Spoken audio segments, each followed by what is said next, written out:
Well, thank you very much. It's a very important day for many reasons. We've had a lot of important days lately. But this is a meeting and a group of people that are doing an unbelievable job in a thing called crime, and in particular, violent crime. Today we're going to be discussing it. And I watched as a very incompetent mayor from Chicago said, well, what do they know? They only arrested 9 people. I said, 9 people? We didn't arrest 9 people. We actually arrested a total of well over 1,000 people. We took hundreds of guns away from young kids that were throwing them around like it was candy. We apprehended scores of illegal aliens. We seized dozens of illegal firearms. There have been 0 murders. It sounds sort of terrible to say. It's embarrassing. I did this over the weekend. I'm making a speech, and I acted like I was so proud as I said, we've had 0 murders in the last week. And some of these people were from foreign countries. They said, that doesn't sound so good. And I said, well, it doesn't sound good, but Washington was the most dangerous place in this country. And now, you know what? It's probably the safest place in our country. Everyone's starting to come here. The restaurants now you can't get in. Many of them closed because they couldn't open with crime. Everybody before me is happy what I'm doing. Most of you won't say that because you're radical left. The newspapers are so dishonest. The press is totally dishonest, but that's all right. We've gotten used to it. And we won in a landslide, so they obviously lost their power. I mean, it's impossible to imagine that when you get 97% negative stories, purposely negative stories, even though you've done 97% positive things, that you could win an election in a landslide, winning all 7. Think of it, all 7 swing states, winning by the popular vote by millions of votes.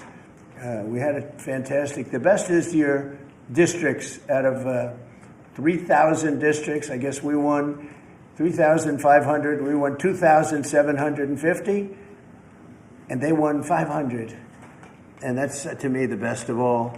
And we had tremendous in every way, the election. And it's hard to believe you can do that when you have a corrupt media. But many of you are corrupt, and it's nothing we can do about it. But we keep winning, and we're going to keep winning. And this whole story on crime is incredible that the Democrats wouldn't be with us. So the mayor of Chicago, I watched him this morning, he said, Trump doesn't know what he's talking about. He only apprehended 9 people. Well, number one, that's false. It's thousands. We'll get into that. But more importantly than anything, we took guns away. We have some of the worst career professionals out of the country already. They've been taken out of the country, and some are in solid confinement because these were killers. We arrested some very bad people. And in the last 11 days, again, I hate to say it because it sounds so ridiculous, but in the last 11 days, we've had no murders. And that's the first time that's taken place in years, actually years. We always have a murder a week. They call it a murder a week. You come here from Iowa, you come here from Indiana, you come here from Idaho, because you're so proud of your country, you love your country, and then you get murdered. Your son gets murdered, your daughter gets murdered, you get murdered. See the media, you get murdered. Many of you have been mugged in Washington, you just don't want to talk about it. And I know that every time I do this with you almost everything, but every time I do this with you people are saying to yourselves, he's right, and then you write a negative story. But we are doing an incredible job. The people behind me are amazing. We're working very well with the Washington police, as you know. The D.C. National Guard is unbelievable. We're also getting tremendous help from Secret Service. And we are at a point where Washington is booming again. People are pouring in like we haven't seen for years. Nobody wanted to come here. They didn't want to come here and get murdered. I have a friend of mine who has a very successful son. And I said, where is your son going to be this weekend? He said, he's going to Washington with his friends. I said, really? Yeah, he's wanted to do it for 4 years, but he couldn't do it because it was so unsafe. And he's a tough kid, too. It's so unsafe. And he ended up staying 3 nights, going out to restaurants all 3 nights. He said it was so beautiful, so peaceful, because all the criminals are either arrested or they're hiding. And we're finding the ones that are hiding. So I want to thank Pam Bondi. I want to thank our vice president. I want to thank everybody standing behind me. Because they are really, Gaddy, you've been unbelievable, by the way. They have done an unbelievable job. They're working 24 hours a day. And Washington, D.C. is now in great shape. I'm going to be working with Clark Construction, which is by far your biggest construction company. And we're going to also beautify Washington. We're going to rip down the broken medians, fix them. We're going to put asphalt on the roads. We're not ripping them apart like these stupid people do. They rip a road down to the dirt, and then they spend 5 years in building the new one, and then it starts settling. You know, the whole thing is so crazy. And they'll spend hundreds of millions of dollars on a road. I'll spend about $2, and it'll look better. So we're going to be replacing medians. We're going to be replacing much of the asphalt in the road, which in the city, which is in bad shape. We have great stripers. We have great contractors, but we have to let them do the thing. The Congress has said that they'll give us whatever money is needed to fix up the Capitol. This is the Capitol. And we're not going to spend a lot. It's going to go fast, and it will be spotless. And we want it spotless for the World Cup and for the Olympics. You saw the World Cup was here the other day. And come to think of it, there's your trophy for the World Cup. In fact, it's solid gold. That's actually solid gold, so heavy that some of the people in this room wouldn't be able to lift it up. I think what I'm going to do is place it right above the angel, right over there. That's solid gold, too. We're going to put it right up there. Look at that. There's a solid gold trophy. They know how to get to me, you know. I like the angel better, to be honest with you. So, we're going to sign, and then we'll take a few questions, and we'll tell you how good a job we're doing. We want to go from here to other places, but I was telling some of the people that in a certain way, you really want to be asked to go. You know, I hate to barge in on a city and then be treated horribly by corrupt politicians and bad politicians, like a guy like Pritzker. He ought to spend more time in the gym, actually. This guy is a disaster. Gavin Newsom's a disaster. When we went, we saved Los Angeles. You wouldn't have been able to have the Olympics in Los Angeles. You're barely able to have it now. They did lose 25,000 houses to a fire that should have never occurred because they didn't let the water come down from the Pacific Northwest, which you guys don't want to write about. I had to break into the water supply to let the water down. And even now, we want more. We can have much more. It's less than half of what should be coming in. I don't know, they have a political thing about it. It's like the craziest thing I've ever seen. But I don't like going to a town, city, place, a state, and then be criticized by some corrupt or incompetent governor where crime is rampant. Like, take a look at D.C. Crime was rampant. It was at the all-time worst. It got really bad during the Biden 4 years. And then I have a mayor stand up and say how crime has reached a 30-year low. 30-year low. People are being killed left and right, and it's not a 30-year low. Think of it. So for 11 days, there's been no murders. The record goes back years where that's happened. They haven't seen that happen in years. And then people stand up, and instead of thanking us, which they should do, and she's not that bad. She's better than most. But, you know, you have people. I watched in Illinois. Chicago, Illinois is a disaster. I have property there. It's a disaster what's going on in Chicago. And you get Pritzker, he's violating our rights. I think this is another men and women's sports thing. I think this is one of those, you know, they call them 80-20 issues. I call them 97-3.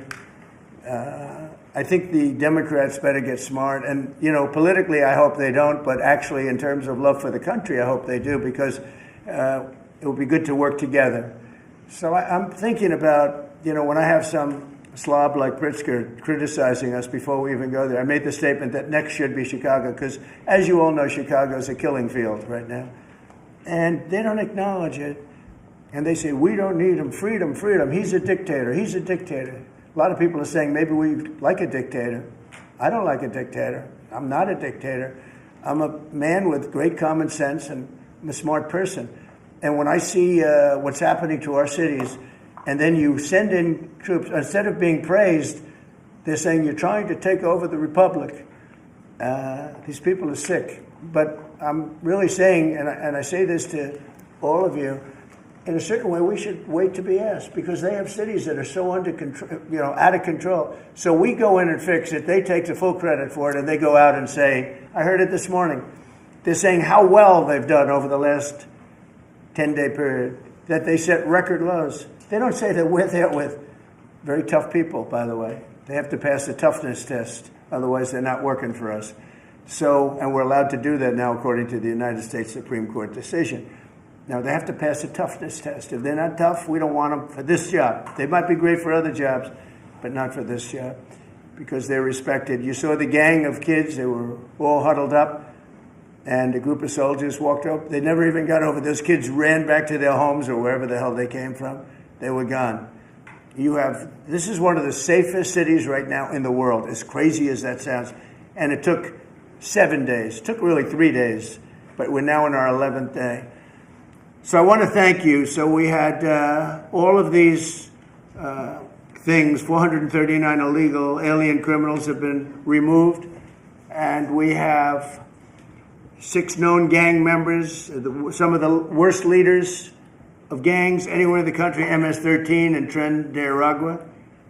We have 2 missing children that have been recovered. They thought they were gone. We brought them back to the family. The family started crying. They couldn't believe that they saw their child again. 49 homeless encampments have been removed. Like we have the head of South Korea coming in a little while, the president, and he drives down the street. Already, his people have told me, he said, what happened? It's so clean. We always came here, it was filthy dirty with homeless and papers all over the road. That's the other thing. Those roads are swept immaculate. But they're going to be much better in a few months when we put a topping on them. They're going to look like they're brand new. We'll get rid of those rusty old medians that have been crashed into 1,000 times, and they don't fix them. They just let them. They lay them down on the road, and they sit there for months. But we don't do that. We don't run things. We run things like we run this. We like clean, we like beautiful, and we like safe, and that's what we're getting. So I'll start signing the executive orders. To me, this is a very, very big deal. One of the executive orders has to do with cashless bail. That was when the big crime in this country started. And I can tell you who did it, when, but I don't want to do that because others followed pretty quickly. But that was when it happened. Somebody kills somebody, they go in, don't worry about it, no cash, come back in a couple of months, we'll give you a trial. You never see the person again. And, I mean, they kill people and they get out. Cashless bail. They thought it was discriminatory to make people put up money because they just killed 3 people lying on a street. Any street all over the country, cashless bail. We're ending it, but we're starting by ending it in D.C., and that we have the right to do through federalization. Okay, let's go. Could I ask you to say exactly what this is? Of course. So as you've consistently identified, sir, cashless bail policies are a key driver of the disorder we see on city streets all over America. Catch and release system allows criminals to keep going back out onto the street and reoffending. What this executive order does, it charges your attorney general with identifying jurisdictions all over the country that have cashless bail policies, and then it withholds or revokes federal funds and grants that are flowing to those jurisdictions to ensure that we're only supporting the people who have reasonable common sense policies around crime. So what area does it cover? Potentially anywhere that has a cashless bail policy. So some of the largest cities, some of the most left-wing states in America Almost have adopted. all of them, right? Illinois would be a great example of that, sir. Oh, they have a great cashless bail. You don't even have to go to court sometimes. No, Illinois, I love that state. It's a great state, but it's run so badly by Pritzker. They threw him out of the family business, and he becomes governor.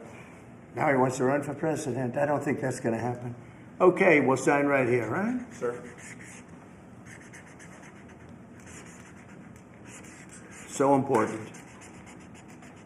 And this isn't Republican, Democrat. This is, and by the way, most Democrats agree with us. But this is just, we got to bring our country back. Okay? That's a big one.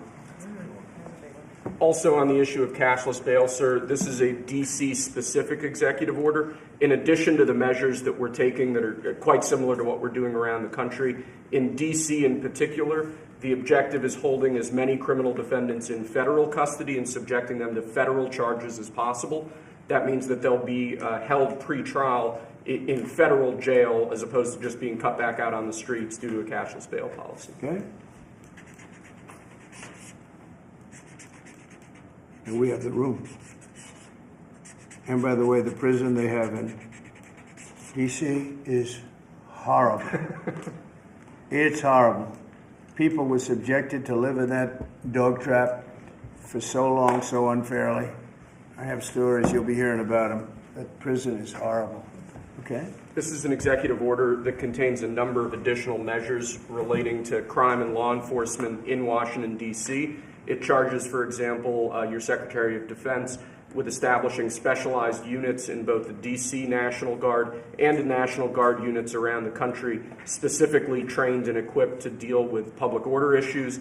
It charges all of your various federal law enforcement agencies with hiring additional personnel to allow them to surge personnel to Washington, D.C. to deal with the current emergency here.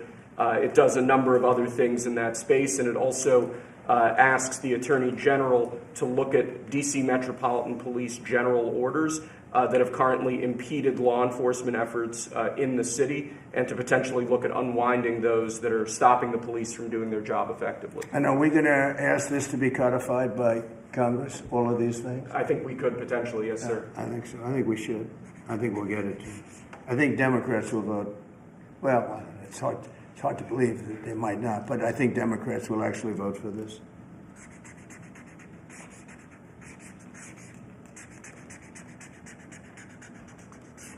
There's no auto pen that can do that, right? Look at that, Pam. Is that a good signature? Seriously, is that a good signature? Who can write like that? Nobody. I don't know. That's the other thing. I assume we're looking at the whole auto pen scam.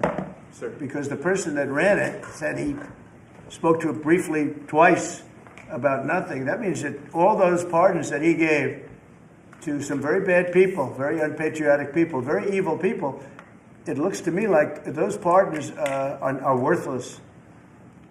Because, number one, you shouldn't use an auto pen, very specifically. But if you do, it has to be a very good reason. And they have to know that the president wanted it. The president didn't want this. The president didn't know he was alive, okay? He never approved any of this stuff. He wasn't for open borders and all the other things. He was never for open borders. I've known Biden a long time. He was never very sharp, but he was never in favor of open borders and all of the other things he did to destroy our country. Let's go. Lastly, sir, this is an executive order on flag burning. It charges your Attorney General. Would you listen to this? This is very important. Flag burning. All over the country, they're burning flags. All over the world, they burn the American flag. And as you know, through a very sad court, I guess it was a 5-4 decision, they called it freedom of speech. But there's another reason, which is perhaps much more important. It's called death. Because what happens when you burn a flag is the area goes crazy. If you have hundreds of people, they go crazy. You can do other things. You can burn this piece of paper. But when you burn the American flag, it incites riots at levels that we've never seen before. People go crazy. In a way, both ways. There are some that are going crazy for doing it. There are others that are angry about them doing it.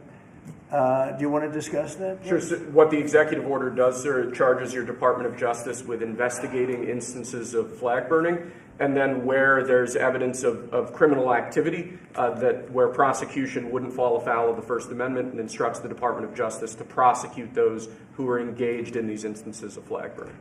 And what the penalty is going to be, if you burn a flag, you get 1 year in jail. No early exits, no nothing. You get 1 year in jail. If you burn a flag, and what it does is incite to riot. I hope they used that language, by the way. Did they? Yeah, incite to riot. And you burn a flag, you get 1 year in jail. You don't get 10 years, you don't get 1 month. You get 1 year in jail, and it goes on your record. And you will see flag burning stopping immediately, just like when I signed the Statute and Monument Act. 10 years in jail if you hurt any of our beautiful monuments. Everybody left town. They were gone. Never had a problem after that. It's pretty amazing. We stopped it. But this is something that's, I don't know, in a certain way, it's equally as important. Some people would say it's more important. Because the people in this country don't want to see our American flag burned and spit on. And by people that are, in many cases, paid agitators. They're paid by the radical left to do it. You talk to these people, they don't even know, half of them don't even know what they're doing. They say, I don't know, they gave me money to do this. I see the same things that you do. They're bad people. They're trying to destroy our nation. That's not working, because I think our nation now is the most respected nation anywhere in the world, by far. You saw that with the European leaders on Friday. You saw that with NATO, where they agreed to go from 2% no pay to 5% fully paid up, trillions of dollars paid, where they respect your president to a level that they jokingly call me the president of Europe. They call me the president of Europe, which is an honor. I like Europe, and I like those people. They're good people. They're great leaders. And we've never had a case where 7 plus really 28, essentially 38 countries were represented here the other day. 38 European countries were represented. European and other countries were represented, and it was a great meeting. But your country is respected again. I say it all the time. 1 year ago, our country was dead. Everybody said it. We had a dead country. We were not going to survive. Now we have the hottest country anywhere in the world. So it's an honor to be involved. And this group has a lot to do with it, right behind me.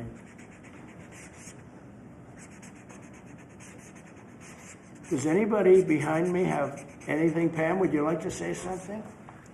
Sure, President. Thank you for keeping D.C. safe. You know, just a couple examples of a mother, a single mom, whose house was burglarized, and the defendant got out on cashless bail, went back the next night and burglarized her house again. That's why this is so important. A man got in a fight with another guy. He had a gun. He was let out. Next night, he got out, went back, and killed him. So that's why it's so important, President, what you're doing. And thank you for protecting the American flag. And we'll do that without running afoul of the First Amendment as well. And President, I think I think Gaddy Serralta had something he wanted to give you on behalf of all the law enforcement who are out there every single night. Yes. Thank you for putting me in charge of this surge. As the director of the United States Marshal Service, it's the oldest law enforcement agency. It was created in 1789. So on behalf of all the federal law enforcement agencies that we're working with and those that have yet to join the team, we thought it was only appropriate to present you with an honorary United States Marshal Service badge. And this badge comes with this little item right here,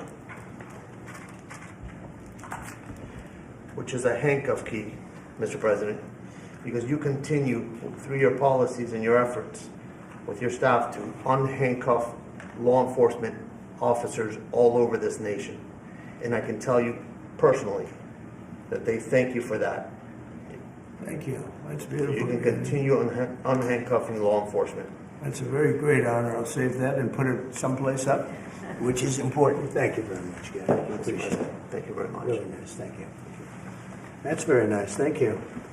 Well, we love those people. They're brave and they love our country, and they don't want to see it. Do you know how many people volunteered for this job?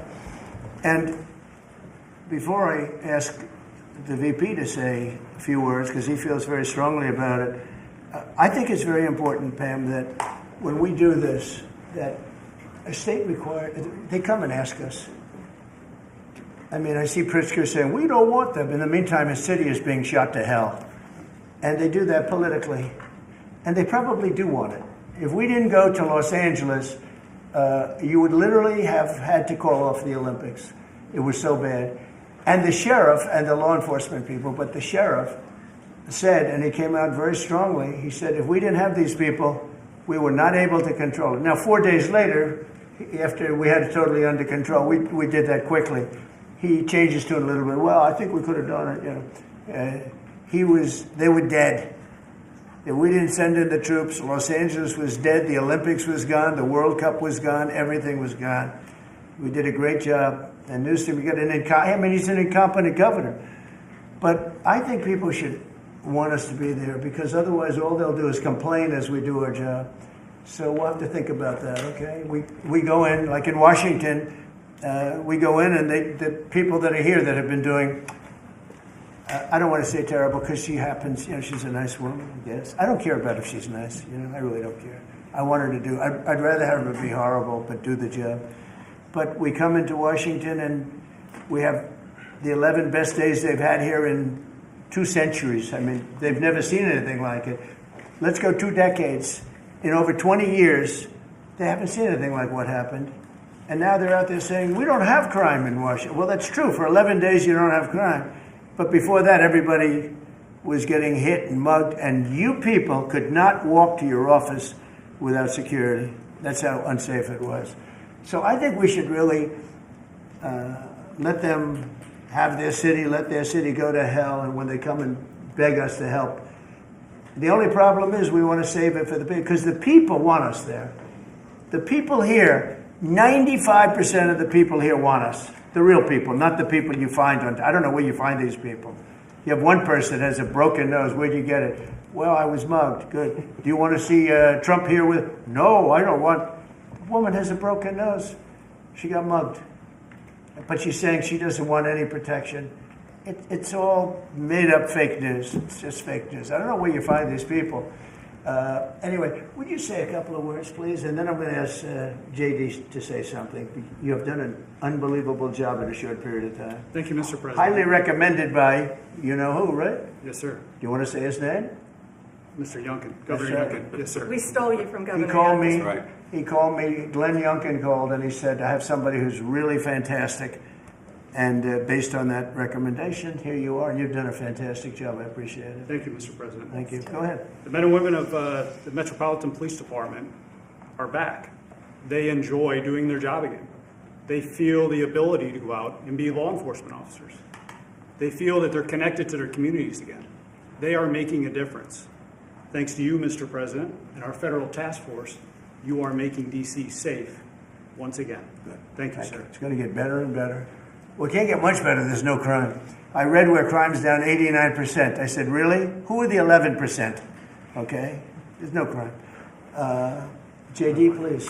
Yes, sir. Well, thanks, Mr. President. Thanks to the incredible team here. You know, I was want to echo something the president said, where you say there haven't been murders in a couple of weeks in D.C., and it doesn't sound good, but then you talk to local law enforcement, and I didn't realize that this town averaged one murder every other day for the last 20, 30 years, which means that in 2 short weeks, the president and the team have saved 6 or 7 lives, people who would have been killed on the streets of D.C., who are now living, breathing, spending time with their families, because the president had the willpower to say, no more. We're not going to give the streets of D.C. over to vagrants and robbers and murderers. And the last point I want to make, sir, to your point about we want people to welcome us, to ask us, because look at Governor Pritzker in Illinois, or Governor Newsom in Los Angeles, or Governor Moore in Maryland. They are angrier about the fact that the President of the United States is offering to help them get their crime under control than they are about the fact that murderers are running roughshod over their cities and have been for decades.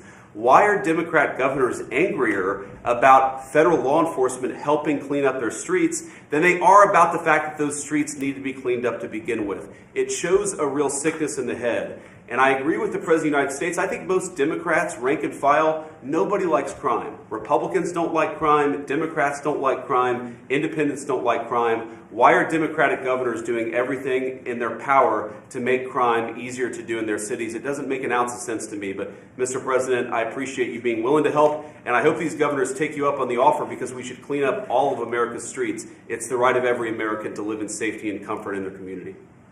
And we've got the people to do it. They're signing up like they've never signed up before. Our military, as you know, during the campaign, nobody was signing up. We were way short of their goals, we were understaffed. Nobody wanted to be in the military. Nobody wanted to be a policeman. Nobody wanted to be a fireman. They didn't want anything to do with the country. We had an incompetent, grossly incompetent president who, frankly, should not have been there. He should have never been there. The damage he did to this country is incalculable. I mean, just what he has done. So much of our effort are getting murderers and jailbirds and people out of this country who are drug dealers at the highest level. So much of the energy of people that he let in, it was an unforced error.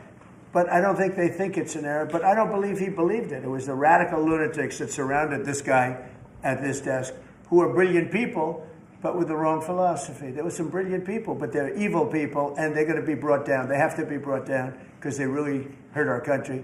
But we're getting it back very quickly. And I'll tell you something, our country's Now it's stronger. I think we're more respected than we've been respected in 100 years. It's a whole different ballgame. JD, could I ask you, Yes, sir. you gave a stat on murders here. What were the numbers? You said in a short period of time how many people were murdered? Local law enforcement told me, sir, that in the past 20 or 30 years, D.C. has averaged a murder every other day. That's, 200 murders a year, 150, 250, but about every other day a person has been killed on the streets of Washington, D.C. We've been doing this for 2 weeks. 0 people killed. That's real lives saved that the media and, frankly, the entire Democratic Party should be saying, thank you for saving lives instead of attacking the President of the United States for doing so. When a person, unfortunately, will probably happen at some point when a person's murdered in D.C., it's going to be the biggest story maybe in history. Right? Yes, sir. Somebody was murdered in D.C. Trump is failing. No, we're not failing. We have a safe city. This is maybe the safest city in America right now. That's how good it is. And it would be nice to be appreciated. These people eventually, they're going to have to be appreciated for what they're doing. And they're going to have to be appreciated by the officials that are really happy when we go in because they've lost control of their place. Steve Miller, please, say a few words. Thank you, sir. So just to, first of all, follow up on what the Vice President said. No police officer working in the city can remember a time in their lives when there has been no murders. You can work at the police department for 20 years, 30 years, your whole life. We've checked the records. No one can even find a record of being murder-free for as long as we've been murder-free under President Trump's leadership. Additionally, and the President spoke about this before, we've uncovered, in the process of uncovering, a massive scandal in Washington, D.C. with the doctoring of crime stats. And the Department of Justice, under the Attorney General, is leading the effort to uncover this. But when we ultimately share the results, it will stun you. The extent to which, even though D.C. had the worst crime in America, honestly measured, it dramatically understated how bad it was. There's even accusations that murders and homicides were reported as accidents instead of murders. I mean, this is how severe the manipulation of the crime data has been in this city, and it will all be uncovered and it will all be brought to light. I've had a chance to spend some time, as has everyone here, with the police officers in the city. Members of the public are going up to them and thanking them, just overflowing with gratitude, because for the first time in their lives, they can use the parks, they can walk on the streets. You have people who can walk freely at night without having to worry about being robbed or mugged. They're wearing their watches again. They're wearing jewelry again. They're carrying purses again. People had changed their whole lives in this city for fear of being murdered, mugged, and carjacked. It is a literal statement that President Trump has freed 700,000 people in this city who were living under the rule of criminals and thugs. And the last thing I'll say is that under the efforts of Terry, to my left and many here, what they found also is that the street criminals here in Washington, D.C. were doing business directly with the transnational criminal cartels, the foreign terrorist organizations. So not only was the city being run by these criminal thugs, but they were working with some of the most dangerous terrorist organizations on the planet to traffic weapons and drugs into this city. And what we are uncovering every day is shocking to us, and we look forward to sharing all the results with you. But President Trump, your leadership has uncovered some of the great public safety scandals of our life, and now because of you, people are safe and free for the first time ever in this city. Thank you very much, Steve. In Los Angeles, Beverly Hills is, great place. I have a house there. I had a house there. I used to spend a lot of time there. And a great place. Do you know that I have friends, they leave their trunk open for their car because they know they're going to be vandalized. They don't want the trunk ripped off in order for them to steal what's in the back. They leave the doors open so when they go in to steal the radio or whatever they take, that they don't rip off the door. They leave the doors totally open so the criminals, when they go and open the door, they'll have to break the windows and kill the car in order to steal whatever it is in the car that they're looking for. And that's at a level that nobody's ever seen before. Nobody lives like that. I have another friend, he has a garage, and in order to save his garage door, he leaves it open so that people can just walk into his garage, take whatever they want, and leave. But all the cars so many cars, I've been told this by many people, stars, big people, they leave their doors open so the doors aren't destroyed by these criminals. All over Los Angeles this is taking place. And you know that. I mean, you've heard that. Christy, could you say a few words? Sure. Well, Mr. President, I think one of the most impactful statistics that you used today was of the 1,000 arrests that have happened already so far, 439 of them were illegal criminals, which means they never should have been in this country to begin with. That they were in this country, invaded over our southern border or our northern border or maritime seas, and then they committed crimes against the American people. So by getting those individuals incarcerated, we've stopped those violent crimes from happening here in the city. And sir, they do. Exactly like Stephen was talking, they have ties to cartels. They have networks across this country in other cities. So by what you're doing here is going to have a ripple effect in Miami, in Chicago, in other cities, because you're grabbing those networks and giving us information and targeting information to go and get more criminals across this country. So thank you for the work that you're doing. We have ICE and CBP, Federal Protective Services, Secret Service, HSI. All of our officers are working with all the other agencies every day here in DC, and they're so proud to have this kind of partnership. So they're so glad that you're letting them do their jobs again. And I don't know if you've heard, sir, but the recruitment campaign for ICE, when we were going to hire 10,000 new officers, we've got over 130,000 people that have applied and raised their hands and said they want to work with ICE. So no matter what the fake news says or what the media says about ICE not having support, they've got incredible support from the American people. People want to join them and help them do what they're doing to make America safe again. So thank you for the I was opportunity. going to say that our recruitment drive, it was dead. During the campaign, they couldn't get, every story was the Army can't fill up, the Marines, none of them could fill up. They were way behind. We couldn't get anybody to go into the military, couldn't get any police. We've just set records on everybody wants to be in, everybody wants to go in. And we're taking incredible people. I mean, the level of, because of the Supreme Court, it's based on merit. It's all based on merit now. It's not based on anything else. You got to, if you need strong people, you have to get strong people. It's all based on merit. But we're setting records in the Army, Navy, Air Force, Marines, the Coast Guard. One of my favorites, because I happen to have created it, Space Force. We're very proud of Space Force. It's amazing what it's doing. We're leading in space now. China was killing us. Russia was beating us. China was killing us. We're now killing China. We are leading in space by a lot because of Space Force. So we're very proud. But everybody wants to go in. We went from not, and you know how bad that is for the spirit when every story that you were writing a year ago was that nobody wants to go into the military anymore. And if you're in the military, you know how deflating that is? You go and be a family. Nobody wants a job that you have. Well, now it's the opposite. Everybody wants to be there. And that includes police and fire and everything else. You're doing a good job. Thank you, sir. You stopping a lot of wars? just the presidents we're stopping. We've stopped 7 wars, and really the number is actually 10. We're not including a couple, and we're not including in there what we did with Iran, stopping their nuclear play. They would have had within a month or two, they would have had a nice big nuclear weapon to use. That's not going to happen. That won't happen. Pete, go ahead, please. Yes, sir. Well, Mr. President, thank you very much for your leadership. And the Defense Department is proud to be a part of this task force. Just like we have been down at the southwest border, where crossings are at 0. We've got national defense areas where we're working with Border Patrol to secure the southern border for the American people. Just like Los Angeles, where ICE officers deserve to do their job without being attacked, we're really proud to be a part of defending the nation's capital and ensuring it is safe and beautiful and working with law enforcement. And Mr. President, let me tell you, the morale of the troops, getting out there talking to them, they love this mission. They're grateful to be doing it, whether they're DC National Guard or other state National Guards. And at your direction as well, sir, it's just common sense to make sure they're armed as well. And so we're rolling out ensuring they're armed, capable of defending themselves and others if need be, supporting law enforcement, and we're proud to be there, sir. Well, look at the mission you just accomplished with Iran.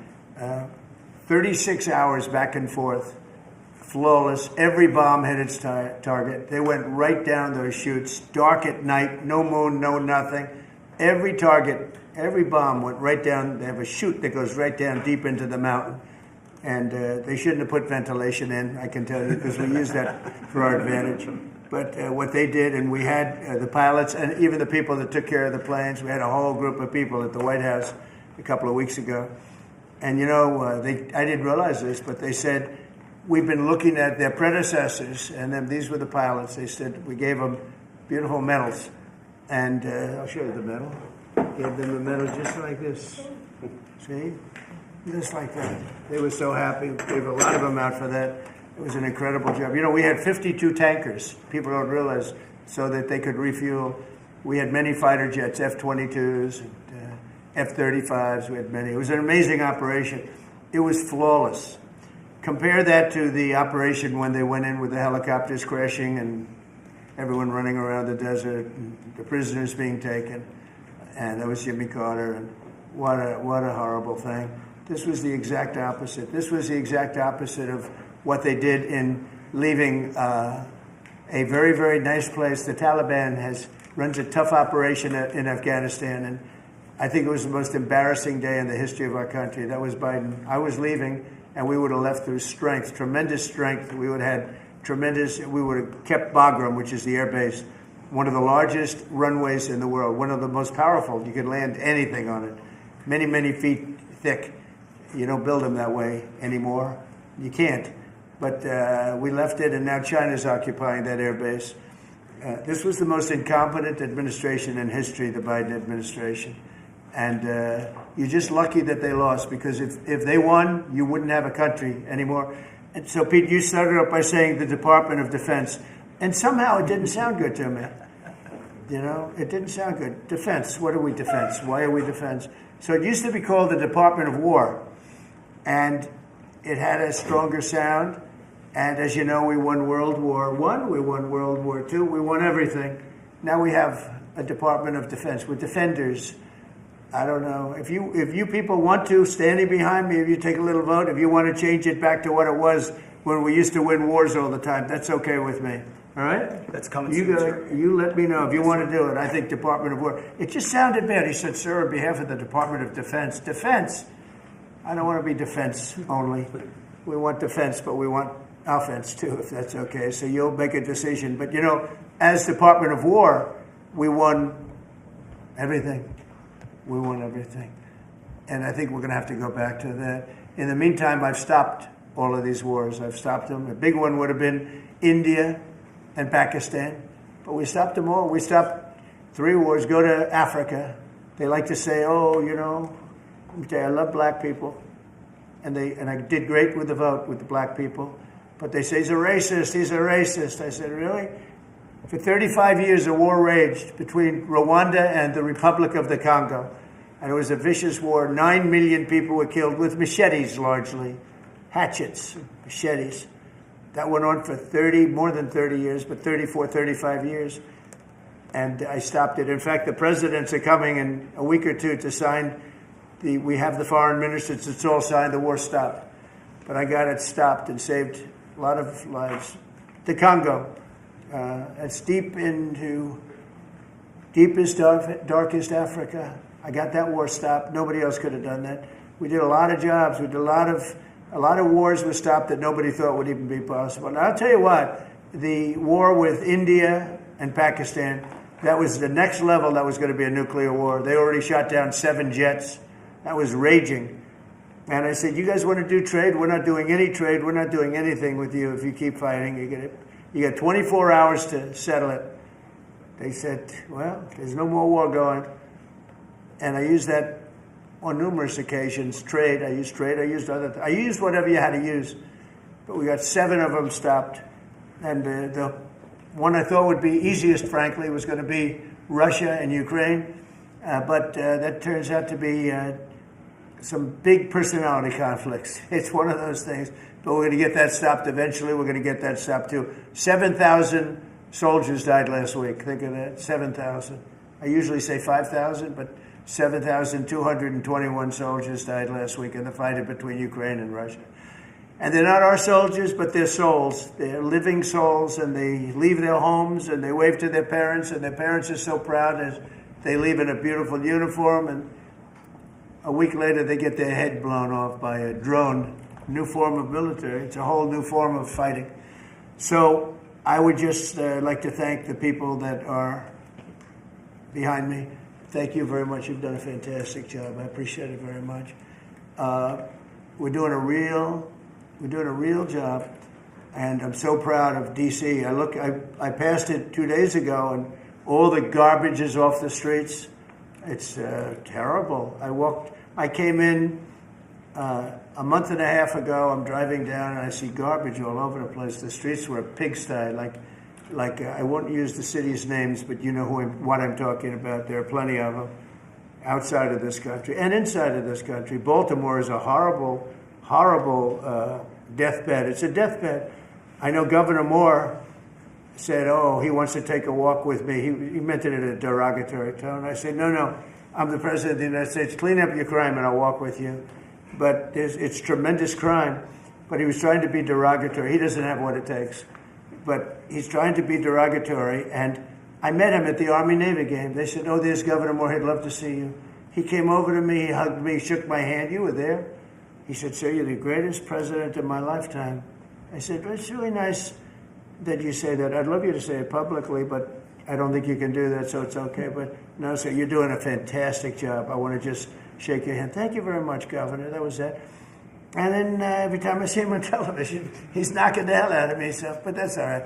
That's called politics. But Governor Moore's he's doing a bad job. Newsom's doing a bad job. All of their potential candidates are doing a bad job. I can't imagine Pritzker being even a candidate, but somebody said he is. He can't do the work, can't do the job. He's not temperamentally suited.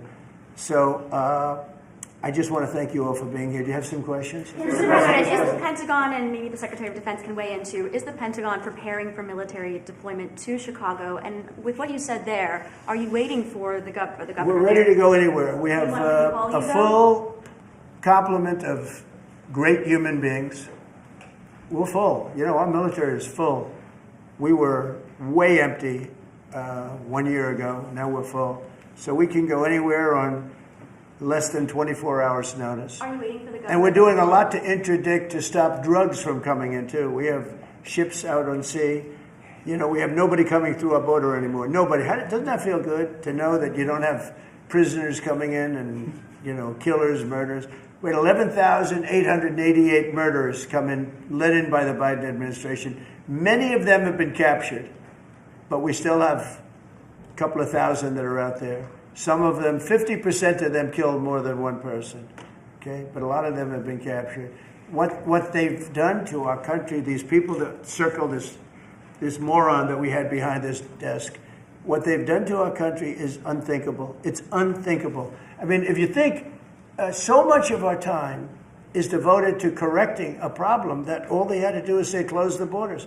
Remember when he said, well, I have no power to close the border. I have to go back and get an act from Congress. I didn't get an act from Congress. I came in, I said, close the borders.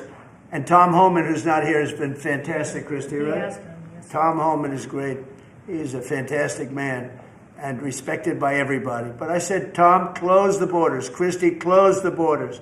The borders were closed. We didn't go to Congress and get permission. We just closed the borders. And in the last 3 months, hard to believe this one too, in the last 3 months, we've had 0 people come into our country illegally through the southern border. Nobody would have said that's possible. Yeah, please. Thank you, Mr. President. Today, MS-13 gangbanger and human trafficker Kilmar Abrego Garcia turned himself into ICE in Baltimore. Do you have any comment on this? And why are the Democrats so emotionally attached to this man who beats his wife and is part of a terrorist organization? Because they think he's going to be good for votes, and I think he's very bad for votes. These people are deranged. He's not good for votes. He beat the hell out of his wife. His wife is afraid to even talk about him. She's been mauled by this animal. And, through a system of liberal courts, he's doing things. But, no, we have that under control. And Pam has got that very much under control. Do you want to comment on it, Pam? No, we've got him under control. He will no longer terrorize our country. He's currently charged with human smuggling, including children. The guy needs to be in prison. He doesn't need to be on the streets like all these liberals want him to be. And as part of this operation here in D.C., we've also taken off MS-13 members. We've taken, I think just last night, we got a TDA guy off our streets right here, right around from where we all work. Another TDA member gone because of this project. So we're going to keep America safe from all of these foreign terrorist organizations, including Abrego Garcia. Okay? Mr. President, President, if we could get your reaction, sir. The Israelis bombed a hospital in Gaza that killed 20 people, including 5 journalists. When did this happen? This happened overnight, today. I didn't know that. No. Any reaction to this? Are you Well, going I'm to not talk happy to Prime about it. Minister? I don't want to see it. At the same time, we have to end that whole nightmare. I'm the one that got the hostages out. I got them out. All of them. Steve Witkoff has been amazing. He's done a great job. But I'm the one that got them all out through my people and through me. And now we're left with probably a little bit less than 20 because I think 1 or 2 are gone. And I said a long time ago, I'm going to get them out. But when we get down to that final 10 or 20, these people aren't going to release them because they're dead after they release them. So it's a nasty situation. Very nasty, horrible thing.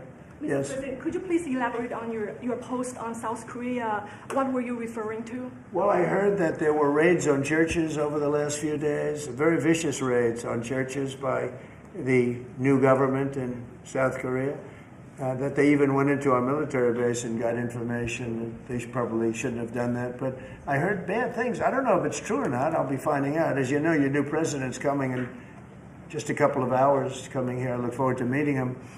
But we won't stand for that.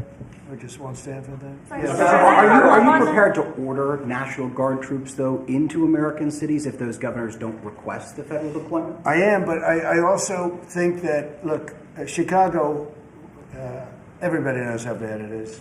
Everybody standing there knows. We know. You don't have to be doing any studies. They should be saying, please come in. Pritzker should be saying that. You know, I did a favor for Christy Whitmer, a good favor, I think, with the fish, the carp, the China carp. Did you ever hear of it? China carp. And it's taken over your Great Lakes. You know about that, right? And she came and she wanted to know if it's possible for us to do something about it. And I said, well, I'll do it. But I think it's appropriate that the person from Illinois, the governor from Illinois, asks also. It's a tremendously expensive project, actually. It's invasive. It's horrible what's happened. And we can do it with GSA and various people. But we can do it. We're going to just have to see what happens, okay? We're going to have to see what happens. But Do you believe that you have the legal but authority the to governor order of troops? Michigan came, was very respectful, asked for it. She's done a good job. I did that. I opened the Air Force Base, kept it open for F-35s and various planes, F-22s too. I did that for the state of Michigan at her request. And I will, and also at our congressmen. We have congressmen that are unbelievably pro-Michigan up there. But some of this stuff, like the lakes, the Great Lakes, this is a big problem that nobody ever talks about. Most of you probably have never heard of. We have a pretty violent fish that comes from China, China carp, Chinese carp. And you see them jumping out. They jump into boats and they jump all over the place. They've got a lot of energy. And there's a way of getting rid of them. It's very expensive. And I didn't get a request from the governor of Illinois, is affected maybe more than anybody else, right? And I think until I get that request from that guy, I'm not going to do anything about it. And I feel the same way about crime. We go in, we will solve Chicago within 1 week, maybe less, but within 1 week we will have no crime in Chicago, just like we have no crime in D.C. But, I don't like to go in and do it and then have somebody stand up and say what a great job he's doing on crime. And we don't want the military in our state. We don't want the military. Do you understand? Do you understand that? Yeah, these governors will say So I don't know. there is no We're going to emergency have a little response. meeting. I think, I feel like we go in and we do it, like here. To a lesser extent with the mayor. She hasn't been terrible, but she hasn't been, exactly saying, oh, great. She did say last night, I heard her say that, well, we really don't want the military in D.C. Well, that's, not very nice, I guess. That's a little bit of a hit. But she's not as bad as some. We saved Los Angeles, and all we did is get criticized by this idiot that's running the state into the ground, right, where people are leaving. He should be thanking us, and he should be requesting us to be there. And the governor of Illinois should be. Chicago's a disaster. And the governor of Illinois should say, President, would you do us the honor of cleaning up our city? We need help. They need help. They need help. So are you But waiting we've for got a request to you. We may wait. We may or may not. We may just go in and do it, which is probably what we should do. The problem is, it's not nice when you go in and do it and somebody else is standing there saying, as we give great results, say, we don't want the military in. They need help badly. Chicago desperately needs help. Just look at the crime statistics. Look at the statistics that JD said about, even I didn't know it was that bad. That's terrible. But all I know is we're being celebrated because we went an entire week. Now it's 11 days. We went an entire week without a murder. And I said, boy, that sounds terrible. I didn't know how to, I actually made a speech. I didn't know how to say it because it's a great number. It's a great thing. But it sounds so bad. I mean, supposing you're from a foreign country, which is properly run, and they don't have murders and things, right, so much, or in some cases virtually at all. And you have somebody saying, I'm proud to announce that nobody was murdered in the capital of the United States this week. It sounds terrible. But Mr. President, Gavin Newsom, you mentioned Gavin Newsom on crime. Gavin Newsom, yes. Is there a federal mechanism you're hoping to use to fight back against his redistricting constitutional amendment, or is that Well, I think I'm going to be filing a lawsuit pretty soon, and I think we're going to be very successful in it. We're going to be filing it through the Department of Justice. That's going to happen. And we're also going to be filing a lawsuit on blue slipping. You know, blue slips make it impossible for me as president to appoint a judge or a U.S. attorney because they have a gentleman's agreement. It's nothing memorialized. It's a gentleman's agreement that's about 100 years old, where if you have a president like a Republican and if you have a Democrat senator, that senator can stop you from appointing a judge or a U.S. attorney. In particular, those are the two, I guess anything, but those are the two that are very important. So we have numerous states where we have unbelievable people. Now, Jay Clayton was just approved in the Southern District, but he was so good. He was a top student, top schools, top everything, went to Sullivan and Cromwell, became the head of Sullivan and Cromwell, came down here, was Securities and Exchange Commission, ran it for 4 years during my term, impeccably, beautiful job. He did an incredible job. And we went to court, and the judges, Democrat judges, voted that he could. That's the only way you get by it. But generally speaking, you can't do that because you'll have judges from the other party. So Jay Clayton just got approved, and he's in, but he didn't get approved by the senators. He got approved by the court system in New York, which was a great thing. And I had a big victory in New York, I might add. I saved myself $500 million with a fake, corrupt attorney general, a really corrupt person with a corrupt judge who was disgraceful, and they're being mauled right now by everybody. It's so corrupt, and it kept business out of New York, stuff like that. But the appellate division vacated all of that stuff that you read about, and we're going to do a big number on that whole thing. You can't have a corrupt court system. You can't have that. You have to have borders, and you have to have a free press. Otherwise, you don't have a country.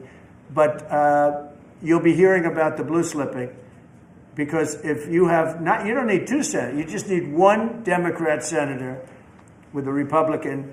The only person that I can get approved are Democrats or maybe weak Republicans, but we don't want that.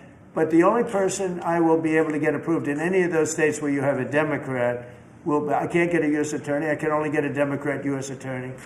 And this is based on an old custom. It's not based on law, and I think it's unconstitutional, and I'll probably be filing a suit on that pretty soon. Yeah, please. During the campaign, you called Kamala Harris a communist, but the Biden-Harris administration, they never called for nationalizing a private company with the federal government like you're proposing with Intel. What do you say to some who say this is a bit hypocritical, and is this the new way of doing industrial policy? Yeah, sure it is. I want to try and get as much as I can. If people come in and they need something, as an example, as a real estate person, if I have an agreement and I have any form of a stopgap where I can stop somebody from doing something, right? I have a covenant and an agreement, and they come to me and they say, I would like you to would like to do something, but you have us restricted. If I do that, they usually have to pay. Now, in the case of Intel, it was interesting, but I hope I'm going to have many more cases like it. Intel came in. I met with the gentleman. I had a lot of respect for him. He came in under a little bit of a cloud. I liked his story. I thought he was good. I think he really means to do a good job with Intel. I said, I'd like to ask whether or not you'd give because the story, a lot of people said I invested in Intel. I didn't invest, but I invest my heart in it and my soul because I want the country to be strong. But I said, I'd like you to give 10% of Intel to the United States of America. Not to me, to the United States of America. And I said, if you have them as a partner, you have the United States as a partner, I think that would be a very good thing for Intel. And he thought about it, a little bit different, and he said, I like that idea very much. We have a deal. And I just made $10 billion or $11 billion for the United States of America. And yeah, there will be other cases. If I have that opportunity again, I would do that. And then, you do have stupid people say, oh, that's a shame. It's not a shame. It's called business. If somebody's willing to give you 10% of a company and you're not paying for it, and I will tell you, with a company like Intel, as you know, it's had difficulty. I want them to do well. I want them to do well anyway, but I want them to do well in particular now. But isn't public ownership of a private company a new way of doing business in the business of the United States? Isn't that what you were sort of rejecting? So are tariffs. So, as you know, the stock market went up almost 1,000 points on Friday. And it went up not because of this very, I think, terrible, hello, who is that back there? All right, get out of the room. It went up because of something much different. It went up because it was announced, CBO announced the numbers, and as you know, they gave no credit to tariffs. They said they made a mistake, that the trade deficit will be reduced because of Trump's tariffs, will be reduced by $4 trillion, right? Is that what they said, right? They said $4 trillion, and the market went up like a rocket ship because the tariffs are good. Well, tariffs aren't that usual. If the 7 wars I stopped, 4 of them were because of the fact that I had tariffs and trade. And I was able to say, well, if you do this, if you go fight and if you want to kill everybody, that's okay. But I'm going to charge you each 100% tariff when you trade with us. You know what? They all gave up. I stopped 7 wars. Numerous of them was because of tariffs. So, you never knew the word tariff. It didn't exist really, essentially, in this country until actually in the 1870s up till 1913 it existed. And we were the richest country. We were richer then, proportionately, than at any time in the history of our country. And then, stupidly, in 1913, they said, let's go to the income tax way of life. Let the people pay instead of foreign countries. No. We're taking in trillions of dollars in tariffs, and we're stopping wars because of tariffs. So that's not so normal either. But you know what? Other countries did it to us, and now we're doing it to other countries. You rolled out boots on the ground in Ukraine, but how would air support as part of a security guarantee be any different? Those U.S. Well, you really went from one question to the next. You go from one. I expected him to at least challenge me a little bit. Now we're talking about boots on the ground. But U.S. air assets over the skies of Ukraine as part of a security guarantee, wouldn't those U.S. airmen also be Well, in you danger? don't know what security guarantee is because we haven't even discussed the specifics of it. And we'll see. Number one, Europe is going to give them significant security guarantees, and they should because they're right there. But we'll be involved from the standpoint of backup. We're going to help them. And I think if we get a deal, and I think we will, but if we get a deal, you're not going to. I don't believe you're going to have much of a problem. But we'll back it up because I want to stop seeing people being killed. When Biden was here, he gave $350 billion. You know this from covering business. $350 billion to Ukraine. I said that Zelensky's the greatest salesman I think I've ever met, better than P.T. Barnum, because he'd come to the country, he'd walk out with $50 billion every time. He actually came here once, he walked out with $100 billion. We're up to $350 billion. I got $1 trillion worth of rare earth that we have from the country because I felt badly for our taxpayer. But I did something else at the NATO meeting. They are wealthy countries, but they weren't paying. And we don't pay any money to Ukraine anymore. Do you know that? In fact, it's the opposite. They request through NATO. We deal with NATO. We don't deal really with Ukraine. NATO requests missiles. They want Patriots. They want missiles.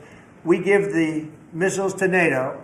NATO pays us in full and does what they want. I mean, I think they give them mostly to, they can do other things with them too, because we're dealing with NATO. We pay no money to Ukraine. We gave $350 billion to Ukraine. You know, if we didn't give that kind of money, and I was the one that gave the javelins, if you remember. I gave the javelins. They were very effective. They say Obama gave sheets and Trump gave javelins. They were very effective with those tanks right at the beginning. But you would have never had a war if I were president. You would have never had a war. Just to finish, we spend no money on Ukraine anymore. We were getting fleeced by a president that didn't know what he was doing. To be honest, I don't blame Ukraine. I mean, if they come and ask for $100 billion, then they get it. But we were in for $350 billion. Now, we make money. I don't want to make money on Ukraine. I want the war to end because I want to save all those lives. I want to just save. But just so you understand, we're no longer losing money on that thing. We were losing money hand over fist. And now we don't lose any money. Now we sell weapons to NATO. Because NATO agreed, because of me, to go to 5%. They had 2% and didn't pay. Now they have 5% and they're all paid up. So they have trillions of dollars and they give us that money. But I really want the war to end, and we're going to get it ended. Mr. President, it's been 1 week since the historic summit here with Ukrainian President Zelensky. European leaders all met here with you at the White House. You said you wanted to get this done bilateral as soon as possible. Have you spoken to Putin since last Monday? Yeah, I have. What is your conversation? Or can you share? Every conversation I have with him is a good conversation, and then unfortunately a bomb is loaded up into Kiev or someplace, and then I get very angry about it. I think we're going to get the war done.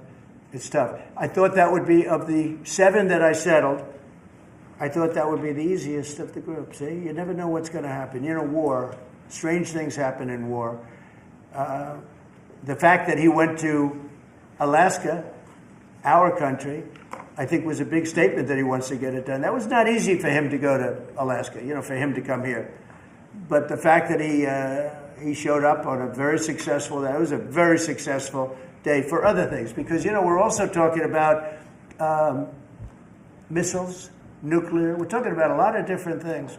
We're talking about limiting nuclear weapons. We'll get China into that. We have the most. Russia has the second most, and China has third, but China is way behind, but they'll catch us in 5 years. We would like to denuclearize.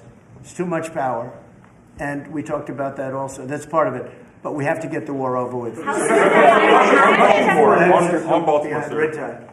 Thank you. On Baltimore, you said that you are going to have to reconsider bridge funding. Is that contingent on Westmore cleaning up the streets? No, we were very generous to him on a bridge. You know, a boat ran into a bridge and the bridge came down like I've never seen anything. The boat was just, it just shows you the mass of that boat, the power of that boat. You know, people were up on that bridge, painters. They were painting the bridge and they were watching it happen. And they thought they were very safe. They all died. They were painting the bridge, can you imagine? And they watched the boat. The engines were off, and they watched the boat, and the power of that boat, the mass of that boat, went right through that steel just like it was nothing. It's amazing. It's called mass. Mass is a big deal. But the mass of that boat, those people all died. But they thought they were totally safe. Two of them, they were eating their lunch. They were, you know, whatever. They were watching it. They could have gotten off. Somebody did a very good job. A police officer called in and said, close the bridge, and he did it with power. Get everybody off the bridge, close that. That guy should get a medal because he stopped the bridge. A lot of people would have died. A lot more people would have died. The ones that died were the workers on the bridge. And they thought there was no danger because, you know, it's a big steel bridge. And it came down like toothpicks. It was incredible to watch that. It was just, and they died. They all died. But that police officer, again, the police do a great job. The police officer did an amazing job. And I heard the tapes. he would say, get everybody off. Most people wouldn't have said that. You know, when you see a thing like that, you assume it's going to, you know, tap the bridge and it's going to be rebuffed. The thing just came down. I've never seen anything like it. So he did a good job. In fact, I think we should get him in for a medal. The man that gave the warning, I listened to him. Everybody get off screaming. Everybody off. He had the sense to realize that this could be a catastrophe as opposed to a ship that's, because the engines weren't working, it was just floating. It's an amazing thing that a thing floating like that with no power just knocked it right down like it was nothing. So are you Let's using, do that. Let's give him a medal. I've been thinking about it. Mr. President, do you plan to investigate Chris Christie? Say it what? Do you plan to investigate Chris Christie? Look, Chris is a slob. Everybody knows it. I know Chris better than anybody in the room. I always felt he was guilty. But what he did is he took the George Washington Bridge, which is very serious. He closed down the George Washington Bridge. And you had medical people, you had ambulances caught up. This thing was closed down. And obviously he knew about it. But he blamed the young lady that worked for him and another person, and they got into a lot of trouble. She ultimately was, I don't know, exonerated, but she got out of it a little bit. But she went through hell. She was a young mother, nice person. I knew her a little bit. And another man went to jail, and Chris got off. And so when I listen to Chris speak his hate, I say, oh, what about the George Washington Bridge? You know, tell me about the George Washington Bridge. He blamed other people, but he knew all about it. So no, I don't know if they want to look at it. It's not for me. If they want to look at it, they can. You could ask Pam. I think we have other things to do, but I always thought he got away with murder. Mr. President, do you plan to make an endorsement in the Texas Senate race between Ken Paxton and John Cornyn? Well, I'll make up my mind. I like them both. The worst situation I have is when I have two people that I get along with well. I hate it. And they all want the endorsement. You know, I'm almost 100% of the people I endorse win. It's a great honor. And I got, as you know, I got the largest vote in the history of Texas by far. Nobody's ever gotten more votes in the last election. I think in all the elections, the 3 elections. But they like me in Texas. So people are waiting for me. But I'd rather not comment on it right now. I like both guys. They're both friends of mine. And they're both good and very different. There's some talk among congressional Republicans about another reconciliation bill. Where do you fall on that, and what would you like to prioritize? Well, I don't want to do cutting. I want to save all the different things. I'm going to cut things that are unnecessary, but the one thing I said, and I gave my word, we're not going to hurt anybody on Medicaid, Medicare, or Social Security. And in fact, we're doing great on Social Security. We found 300,000 illegals on Social Security. We got them out. And, you know, things like that make Social Security very, very strong. So no, I am very big into certain things, and one of those 3, you could say 3 of those things are Medicare, Medicaid, Social Security. We're going to protect it, and so we'll see how everything works out. If we're talking about rescissions on other things, I'm always open to cost cutting. If we can cost cut, I like it, but nothing's going to happen to medical. We have something coming up, Favored Nations, where I'm going to be reducing drug prices by 1,500%, where a pill that sells in Germany for $10 costs $150 here because of the bad and I was all set to do it, and then we had the COVID come up, and I had to focus on that because we had the greatest economy in history my first term. I will tell you that we are going to be doing numbers on the cost of drugs in this country that I'm not talking about a 20% decrease, which would be great. I'm talking about 1,000% decrease. We're talking about where a product would sell for $80 in Germany and $1,300 here. And we're not going to do that. We were subsidizing the entire world, and we're not doing it anymore. I informed the drug companies. I informed the world. And if the world wants to, if countries in the world don't want to go along, then I'm going to put tariffs on those countries, and we'll make more money. But they have to go along with it. So this is moving along rapidly. Dr. Oz is in charge, Bobby's group, and they're doing very well. And we're getting great cooperation from the drug, because the drug companies know it's unfair. You know, for years they'd say, well, we had to do research, and we had to do... I said, I don't care. You had to do research for these other countries also. They are ready to go, and I'm ready to go. And you know, if I pull that off, there's no way a Republican will lose an election. There's no way. All right, one more question. Steve. Steve. Back to Ukraine. Watch this guy. He's the nicest guy I know, and he asks the most vicious questions. Why do you think President Putin is so reluctant to meet with President Zelensky? Because he doesn't like him. He doesn't like him. You know, they don't like. I have people I don't like. I don't like to meet with them. Sometimes they do like to meet with people I don't like. So how do you get them together? They don't like each other, really. And if we had a real president instead of a guy that got in there with a fraudulent election, if we had a real president, that war would have never happened. Putin actually said, if Trump were president, it wouldn't have happened. Happened for a lot of reasons. Happened because of Afghanistan. When he saw how incompetent Milley was and all these guys were, I think he said, wow, this might be it. Because it was the apple of his eye. It would have never happened if I were president. Mr. President, you have built a relationship with Russian leaders and also North Korean leaders. As they are getting closer, how would that affect your diplomatic approach? Well, I have very good relationships with Kim Jong-un, North Korea. I mean, a lot of people would say, oh, that's terrible. No, it's good. In fact, someday I'll see him. I look forward to seeing him. He was very good with me. We had 2 meetings. We had 2 summits. We got along great. I know him better than you do. I know him better than anybody, almost, other than his sister. His sister knows him pretty well. No, I know him well, and I got along with him. You know, I'm not supposed to say I really like him a lot, because if I do that, I get killed in the fake news media. But I got along with him very well, and we had no problem. If at the time Hillary Clinton won the election, you would have had a nuclear war. You would have had a nuclear war. We're not going to have a nuclear war. Once that happens, it's over. We're not going to have a nuclear war. No, but Kim Jong-un will meet at some point. I look forward to it, actually.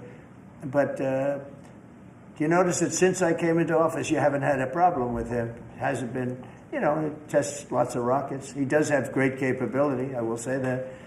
But I think a lot of good things are happening for our country, a lot of really good things. And the thing we're here today to talk about is crime, and specifically in D.C. I am so proud of what these people, every one of them, what they've done in D.C., because to literally stop crime on a button. I'd walk down that street right now. If I were, friends of mine are going out to dinner now. They haven't gone out to dinner in 4 years. They were afraid. They were petrified. Half the restaurants closed because nobody could go because they're afraid to go outside. Now those restaurants are open, and new restaurants are opening up. It's like a boom town.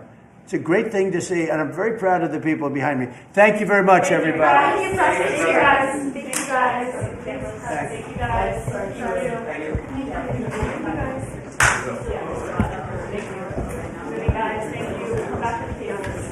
Yeah, we'll come back for tables. If you guys just want to take cameras. Back for the tables, just take your cameras out now.